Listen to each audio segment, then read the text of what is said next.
Hello friends, I am Kritika and welcome back on Kritika's Digital Pathshala.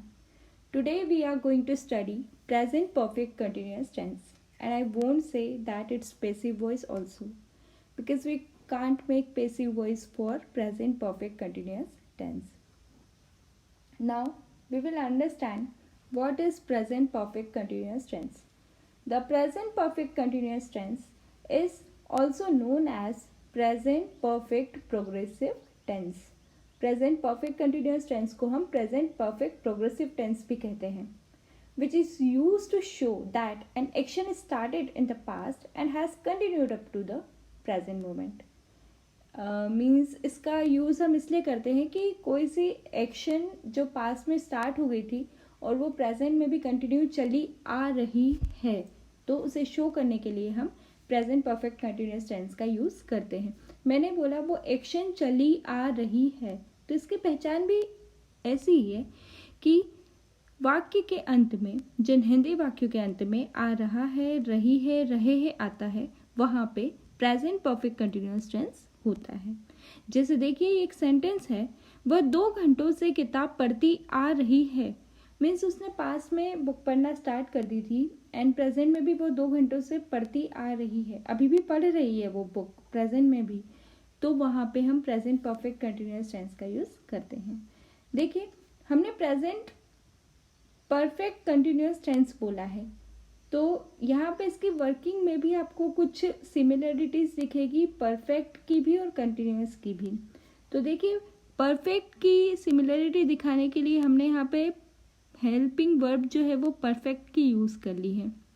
आपको अब काफ़ी अच्छे से पता है कि प्रेजेंट परफेक्ट टेंस में हम हैज़ और हैव का यूज़ करते हैं.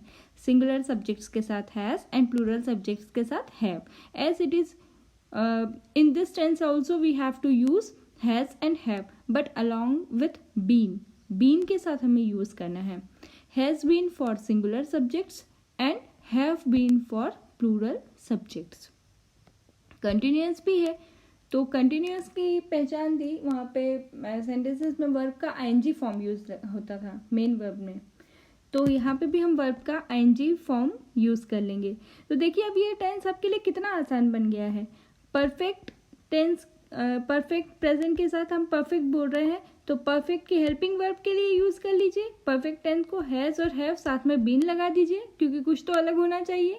ये प्रेजेंट परफेक्ट कंटिन्यूस टेंस है इसलिए, तो यहाँ पे बीन लगा दीजिए. और कंटिन्यूस को बताने के लिए यहाँ पे आप मेन वर्ब में आईएनजी लगा दीजिए.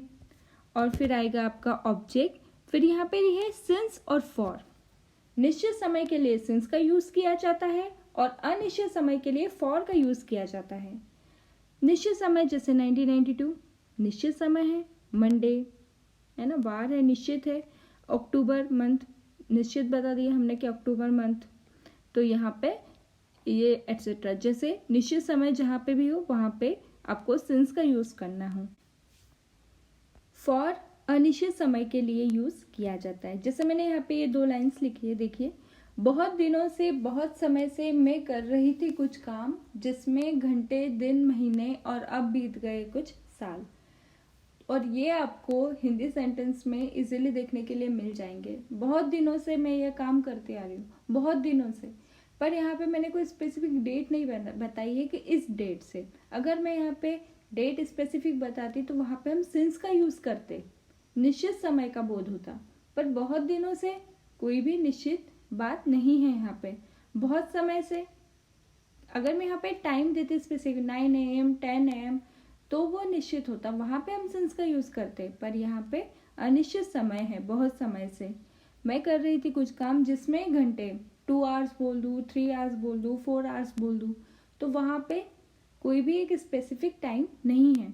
दिन में फ्रॉम फॉर मेनी डेज, तो वहाँ पे हम फॉर का यूज़ करते हैं कई दिनों से, पर स्पेसिफिक दिन नहीं बताया है कि मंडे, ट्यूसडे, वेंसडे, थर्सडे कब से. महीने, कोई सा भी मंथ है वो स्पेसिफिकली नहीं बताया गया है. और अब बीत गए कुछ साल, for many years, for 2 years 3 years, पर वहाँ पे अगर मैं बताती कि करते, तो इसलिए जब हम उसका सेंटेंस बताएंगे तो वो बनेगा सिंस 1992. क्योंकि वहाँ पे स्पेसिफिकली मैंने बताया है कि ईयर कौन सा। तो देखिए कैसे बनेगा इसका सेंटेंस। सबसे पहले तो सब्जेक्ट ही आता है, तो सब्जेक्ट के लिए शी, वह करती आ रही है मीन्स शी आएगा। शी सिंगुलर सब्जेक्ट है, so we will use has been in the sentence. She has been किताब पढ़ती आ रही है, तो पढ़ने के लिए रीड, बुक रीडिंग करना, तो शी हैज बीन रीडिंग। फिर आएगा ऑब्जेक्ट मीन्स बुक। अब यहाँ पे देखिए 2 घंटों से है। अब आपको अच्छे से क्लियर हो गया होगा कि स्पेसिफिकली नहीं बताया गया है कि कौन से 2 घंटे, 9 to 11, 11 to 1, ऐसा कुछ भी नहीं बताया गया है। मीन्स यहाँ पे फॉर का यूज होगा, तो फॉर 2 hours, 2 घंटे है तो 2 hours। सेंटेंस क्या बनेगा आपका proper, she has been reading book for 2 hours, और इसका फॉर्मूला बन जाएगा सब्जेक्ट, फिर has been, have been, verb में आईएनजी, ऑब्जेक्ट, उसके बाद लास्ट में आता है सिंस फॉर, फिर रेस्ट ऑफ द सेंटेंस जो भी बचता है सेंटेंस में फिर हम उसके बाद लिख देते हैं। She has been reading book for 2 hours। अब इसका नेगेटिव सेंटेंस बनाने के लिए इसका नेगेटिव बनेगा शी हैज, सिर्फ यहाँ पे क्या लगा तो not, she has not been reading book for 2 hours। और इंटेरोगेटिव बनाने के लिए हैज को स्टार्टिंग में लेके आ जाइए, has she been reading book for 2 hours और क्वेश्चन मार्क, ये बन गया इंटेरोगेटिव सेंटेंस। तो आज ये थोड़ा सा टेंस है, थोड़ा सा लेंदी जाता है अदर टेंस के कंपैरिजन में, पर एक बार अच्छे से समझ में आ जाता है तो बहुत ही ईजी लगने लगता है, और हमने इसके हर एक कंसेप्ट को क्लियर किया है। तो आई होप कि आपको बहुत अच्छे से समझ में आ गया होगा प्रेजेंट परफेक्ट कंटिन्यूअस टेंस। अब हम कल पास्ट इंडेफिनिट से स्टार्ट करेंगे। And if you like my video, don't forget to subscribe this channel and share your comments in comment box. And thanks for watching this video.